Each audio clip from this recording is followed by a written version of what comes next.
I was preparing dinner when a police officer knocked on my door. "Sir, your wife was in a fatal car accident an hour ago. They thought they could steal everything from me. My wife, my partner, my fortune. They didn't just want to disappear. They wanted to erase me, but they made one fatal mistake. They forgot I'm Marco Christian, and I never forget.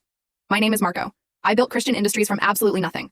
You see, my dad abandoned us when I was 20. While other kids were messing around, I was working, studying, planning. By 25, I owned 3 successful tech startups. By 30, I was a multimillionaire. And by 35, I married Jenny Neal, a beautiful brunette who seemed genuinely captivated by my success. We had a daughter, Casey, bought a mansion, the American dream, right? But success can breed complacency. And complacency, well, it can breed betrayal. One afternoon, I stood at the floor-to-ceiling windows of my corner office watching the Seattle skyline. At 42, I commanded respect, even fear. My steel gray eyes had seen countless deals where I crushed competitors without a second thought. I didn't just win, I obliterated. "Sir, your wife called about dinner." My secretary's voice crackled through the intercom. My jaw tightened. Jenny, my wife of 16 years, mother to our 14-year-old Casey, the woman who once looked at me with adoration, now reduced to scheduling dinners like a business appointment. My phone buzzed. A text from my business partner, Wesley Stratton. "Emergency meeting tomorrow, need to discuss the Henderson contract." Wesley, 6 feet tall, charming smile, the kind of guy I saw potential in.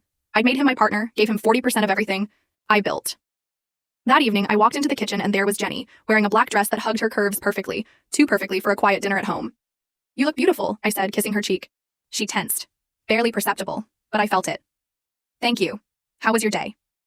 Her voice, though, forced cheerfulness. It grated against my nerves. "Productive," I replied, watching her. Wesley mentioned an issue with Henderson. "Are you familiar with that client?" Something flickered in her eyes. "No, should I be?" "Just curious. You seem to know more about my business lately than you used to." Just then, Casey bounded in, her blonde hair so much like her mother's bouncing with every step. "Dad, can I sleep over at Melissa Connor's house this weekend?" Melissa Connor. The name clicked. Her dad's a police officer. She's new at school. Really nice. I looked at my daughter's eager face. At 14, Casey was still innocent. Still believed her parents loved each other. Still believed the world was fair and just. "We'll see," I said, ruffling her hair. During dinner, I watched Jenny like a hawk. She checked her phone 3 times, each time trying to hide it. When she excused herself to the bathroom, she took her purse and her phone. Later, after Casey was in bed, I sat in my study, a glass of 20-year-old Macallan in my hand. I'd built an empire on information being power. I knew every competitor's weakness, every rival's financial records. But I'd been blind in my own home. The next morning, I called my full story video, added in below,